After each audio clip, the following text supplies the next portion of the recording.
I honestly feel that any institution that will add value to you, that would give you a perspective overall, is a great institution. Having said that, I also would say each of you may have aspirations, yes, but realistically evaluating whether is it replicable year on year for you to take a break here and to look at another institution is a conscious call that each one of you must take.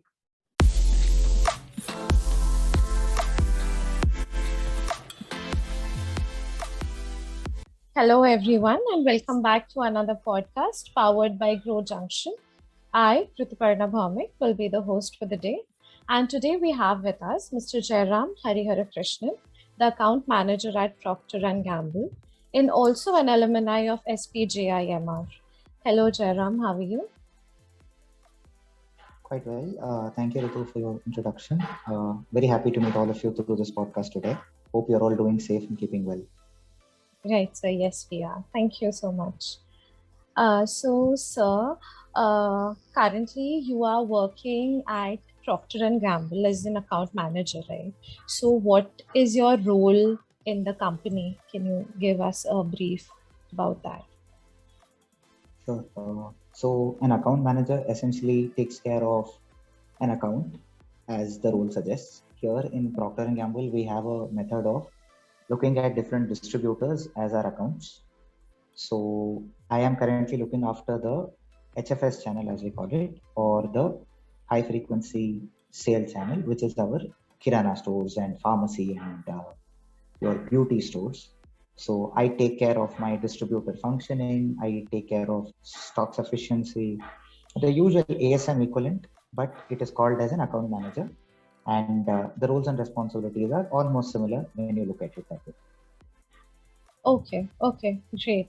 So we could see from your profile that before joining this, you were a management trainee at Pidilite, right? So can you give something about that company as well? What were your roles in that company? Sure. So Pidilite, as you know it, is a adhesive company.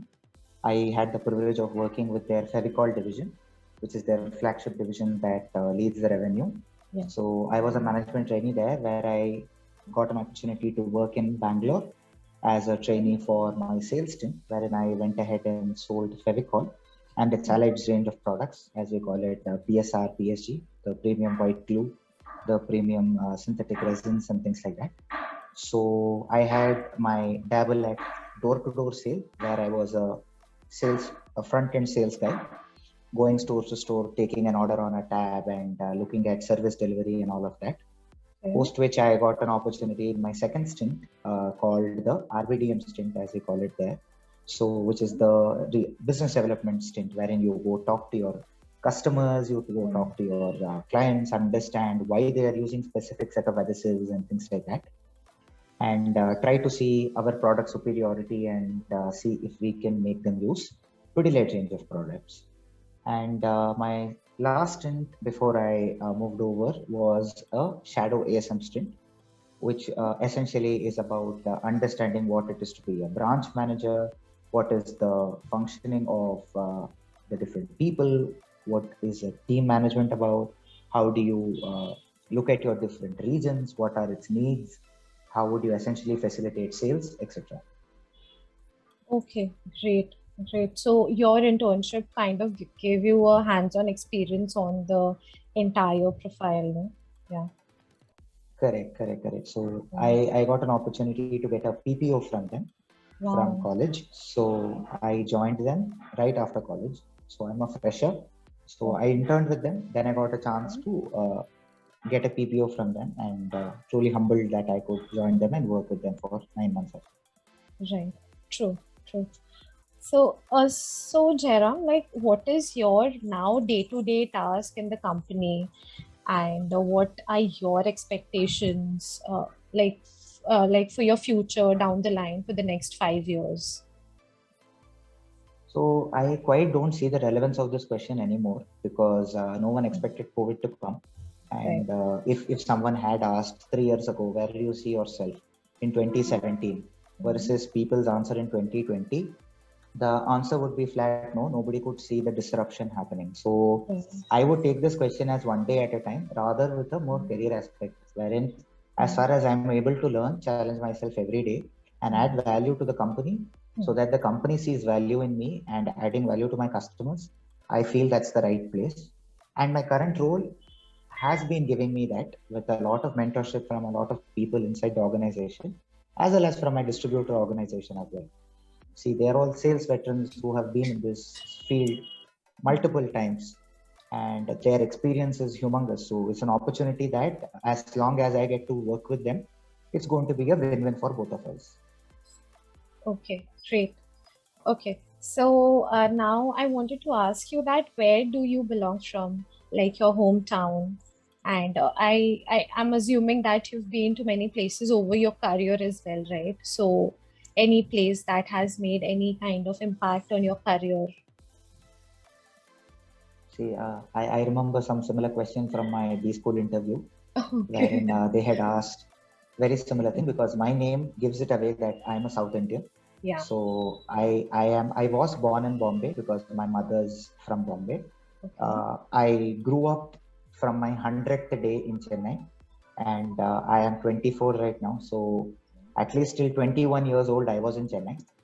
Okay. My schooling, my college, and all of that. So I don't have these great travel story as such, apart from these mini vacations that we used to go out as a family. Yeah. To wherever, Kerala, to Himalayas, or wherever, Oh, or okay. even to my nani's house in Bombay, be Yeah. it that way. But I am, so if you look at my father's side, we are from a village called Kalide Kuruchi, which is down south in Tirunelveli district of Tamil Nadu. Okay. But yes, after that, I went to Mumbai to study in SPJIMR for a year. Then 1 year was online for us. So I graduated virtually from home. And post that, Pidilite wanted me to train in Bangalore. So I did upcountry Bangalore for some time. Then I had to go to Hubli for a very brief period before moving on to Coimbatore, where I am right now, taking care of PNC operations. Okay, so that was some quite a lot of place, even after the fact saying that you did not travel much. So yeah, great.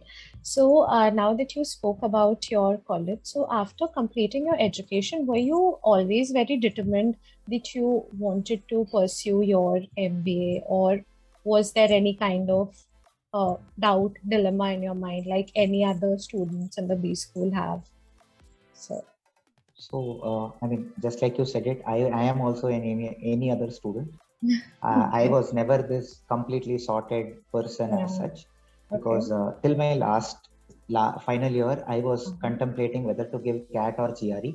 So I did prepare for CAT, but apart from that, if you see, I also started writing research works and research papers as part of my college.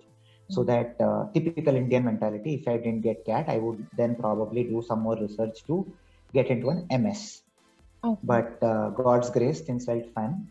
And CAT percentile also turned out fine. And SP was kind enough to give me a seat in their primary school.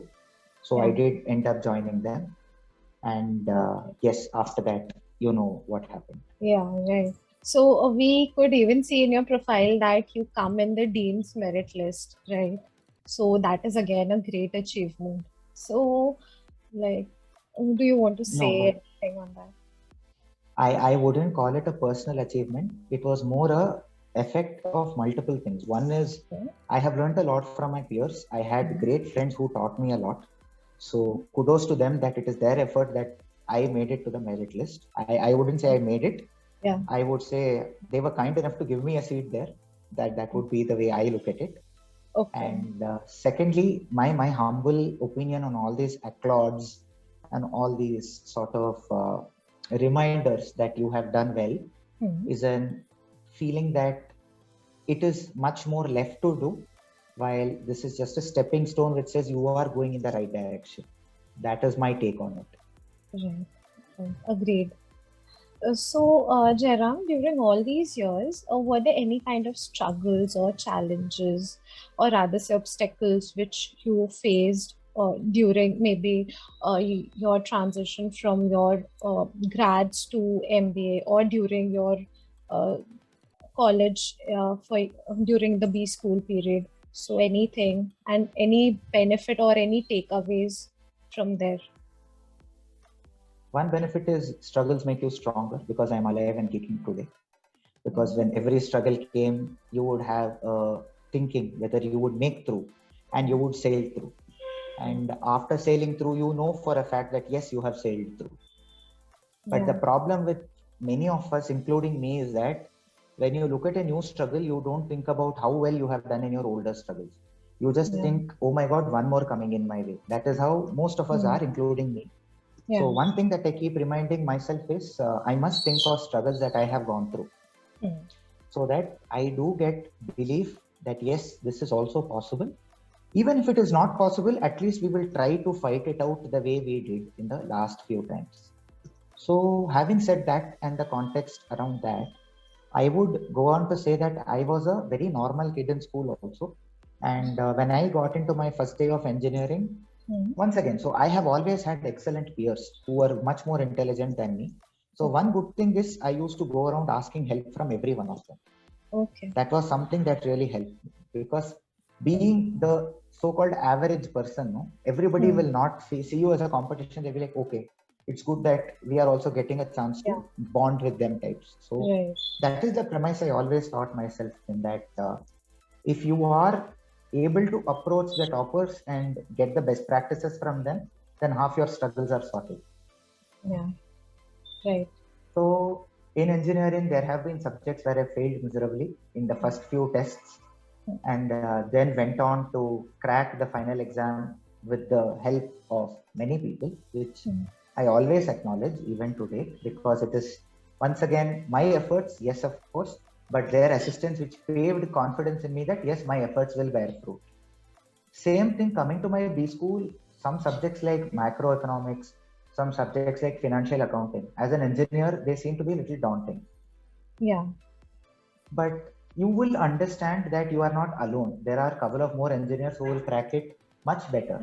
So the best thing is to understand that yes, identify the struggle that you are going through and seek help from the right people. It need not be the faculty always. Yes, of course, the faculty will be helpful, but I say that peer learning is the most important part of any education, be it grad, be it post-grad, be it work, anywhere. So if you are able to set aside your differences, go ask for help, at the same time offer help where you feel you can add value, that sort of a positive externality is amazing, and that's the best place to be in to have more struggles coming your way. Right. Okay, great. So thanks for sharing that with us, Jayaram. So along with that, there were many successful moments as well in your life, right? So if you could shed some light on those moments as well.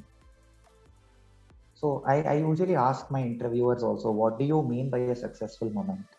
Do you mean to say topping in a class of 216 or getting a rank 1 out of 13,000 people? Does that mean success? I don't know. So my definition of success is if I am able to go to bed with a clean mind that yes, I have added value for what the day was and I have earned my today's bread, then that's a successful day to me. Okay, great. But okay, let me not chastise it one way that way. But yes, there have been successful moments. Me getting into SP itself was a big gaga moment for me, because I honestly was 50-50 only whether the institution will accept me. And thankfully, they took me in without waitlisting, so I didn't have to go through the excruciating pain of waiting. More importantly, I honestly feel my friends who got placed before me in my B school gave me a much more kick that yes, folks who I have helped have gotten better jobs, have gotten amazing roles, was a big success moment for me. Right. Nice. Very nice. Okay, so now, Jayaram, coming to your job, what is the most exciting part of your job role for you? You will find one new problem coming every day. So it is not like yesterday I solved this problem, therefore tomorrow I will reuse this solution somewhere. Okay, so it's every day, like it's recurring. So it's a never-ending process. it is not per se recurrent because there is some predictability when you say recurrent. Okay. It is dynamic, as I may call it. Okay. Okay. Got you. So there is nothing that excites you in your role? Oh my God, you're putting me into a fix now. I just told you that everyday dynamics is what excites me to put me into my role. Okay, fine. Taken. So, like, what are the main duties as a account manager, like from finding a new client to closing the deal? What are the challenges if you could So talk on? Yeah. I mean, my role per se doesn't require me to find new clients. So Okay. I have a very able set of distributor members who Mhm. take care of market functioning. My duty primarily is to facilitate that the right sale function happens. And we are on Okay. the right track to meet our targets. Okay. So performing some analysis on certain channels or Mhm. certain categories, brands, finding out where we need to put more focus upon, or finding Okay. out where we are lacking right now, or finding out probably what we are doing right in certain channels to replicate in other channels. Understand from Okay. other site members as to what is going right for them for me to replicate it in my site and things like that. Okay. Okay. Great. Great. So, got your point. So So, yeah. it is a typical sales function wherein we take care Okay. of the top line for the site. So technically you are owner of your site. You are responsible for its delivery. Okay. So, do you have a team under you? Do they report to you? Is there anything like that? No. So in Hmm. PNG, I am the frontline warrior for them. I Okay. am called a account manager. So I do not have anybody directly reporting into me. I Okay. have a team who we confide and who we work along with the distributor sales team. So they do Okay. not report into me. I do not have any authority over them, but it Okay. is more influencing without power sort of an equation. Okay. Okay. Got it. Got it.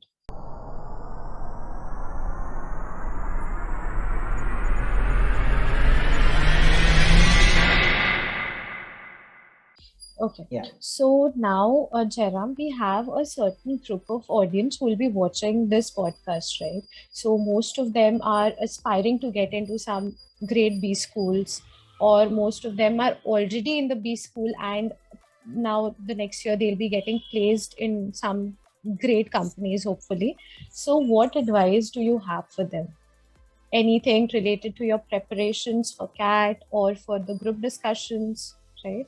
Because you've gone through all, right? You've been through the online mode as well as the offline mode. So you know how, what works better. Got it. Got it. Okay. Yeah. So, I mean, I'm telling you with this my limited experience. That's the disclaimer. There could be things that work for me, Yeah. which I'm sharing with the assumption that they may be universally replicable. Yeah. That is also a disclaimer. So I'm very bad at giving advice, honestly, because I have always been at the receiving end, and very few times I have ever given out advice. So with that disclaimer as well, I'm getting into the answer. Yeah, if you are a CAT aspirant, my only 2 cents of humble request to you is your practice matters, no doubt, but your test evaluation, number of mocks that you take, and the time that you spend in evaluating your mocks makes it the best way to proceed ahead, because that is what exactly worked for me. Because if you start studying subject wise, if you start studying chapter wise, it may be a never ending game, because you Yeah. would still have things that you have not enough grasp of. Okay. So if you are going to work the top down approach, then probably it may be more efficient in terms of holding yourself to fort where you need yourself to be. That is number one. For aspirants who have given their CAT, who are giving a re-CAT experience and looking at institutions, my 2 cents to you is, say I come from a institution that is a non-TAG. I come from a very, very value-based educational institution called SPJIMR. Right. So I don't know how other institutions are, so it would be inappropriate of me to comment about them.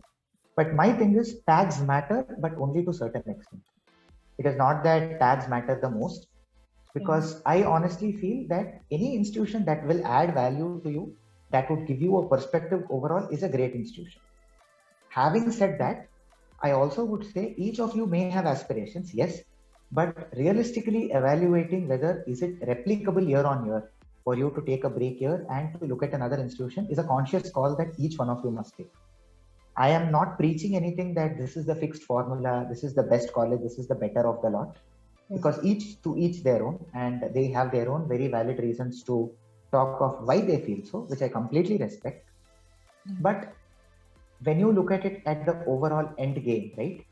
You would probably not be very far away if you took up another institution, leaving one institution. Yeah. Because from the advice that I have got from my seniors, from my mentors, from my work peers, yes, educational pedigree matters, but it only gives you a gateway into certain positions and opportunities. It is not that is the do-all be-all. Post which your work ethic, your work style, your work hard, I may call it smart work as you call it, or your output matters. So that is on the piece of institution and the people who are looking at it. Coming to B school students who are in the process of probably now hybrid has reduced and all of you may be back in campus. My thing is, yes, you can party, you can have a lot of fun, but ensure that you do the right learnings even then, because your peers have a lot to teach you apart from classroom also. So certain life lessons, certain bondings, certain perspectives that may help you widen your growth trajectory may happen even in a party. So my thing is, never ever say reject or to sideline a set of people that you may not agree upon just because that you have a difference of opinion. You may still have a lot to learn from them. So when you prepare, my thing is set aside your differences. You may have your internal differences, you may have everything.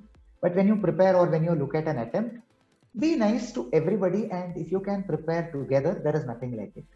Because end of the day, as a batch, if all of you are going to do well, each can help each other even at later point of time.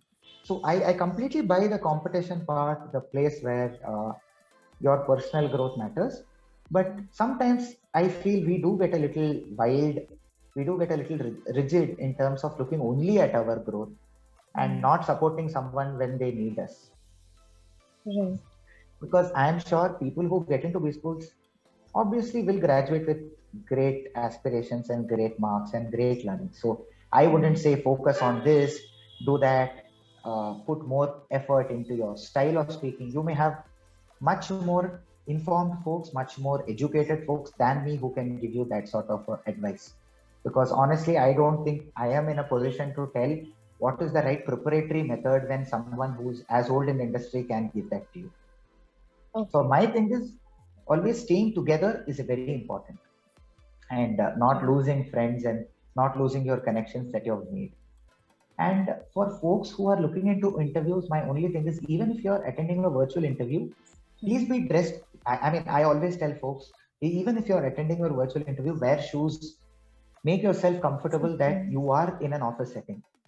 Request your parents, request your roommates to not disturb you, like lock yourself in if it's an option. And selecting your ambience and usuals are a very, very major pull on for folks who really want to make a difference, because it is observed even by the interviewer. Right. Thank you so much, Jayaram, for this explained, informed answer to the question. I am very sure that people are definitely going to buy this and going to benefit a lot from this thing. So, Jayaram, one last question, and then I think we can wrap it. So, what are the skill set you think are important for the people who want to get into some similar kind of role in which you are? Maybe say an account manager or somewhat similar role. Got it. So, at least when I was looking out for a sales and marketing internship or a sales and marketing role from B school, or when I was in my first role, the thing that came out was it is important to be an extrovert to be in sales. There is nothing like that. Okay. So you may find in this conversation also, I'm doing all the buck. I'm talking the more one.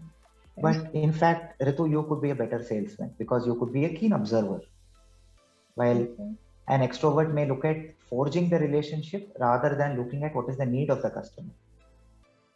So even in sales, you have, all the users would also know, you have farmers and hunters, right? Yeah. Hunters are ones who will go out, kill an account, come in.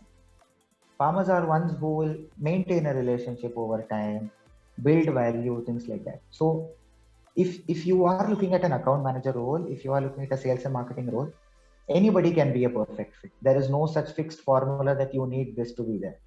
Only set of key insights that I would say is you must have an eye to detail, because you have to find out where there are opportunities for you to add value, which is true in any role. Secondly, a little more attention to data, understanding what the data speaks. Are you able to weave it into a story so that you are able to convince people? Because sales is all about driving home value. What is the concept that you're trying to put forth? What is that persuasiveness that you're trying to bring forth? Say, one is understanding your product, for which you need to have a general understanding capability. Say, today you may be, say, till February, I was selling adhesive. From March, I am selling soap. So one thing that I take away from this is I am supposed to give the same interest, the same amount of knowledge expansion for understanding how Fevicol worked then, and for understanding all categories starting from Gillette to Pampers to Whisper to Vicks to everything. So when I come into my new role, I'm still supposed to understand all products in depth. Yeah. So what I take away from here is my bent of learning must always remain high, so that I keep learning my products every day and I keep adding value wherever it seems fit. Okay. Okay, great. So thank you so much, Jayaram. So anything else that you want to share which can be helpful, or anything we haven't discussed? I often feel people tend to get a little too serious.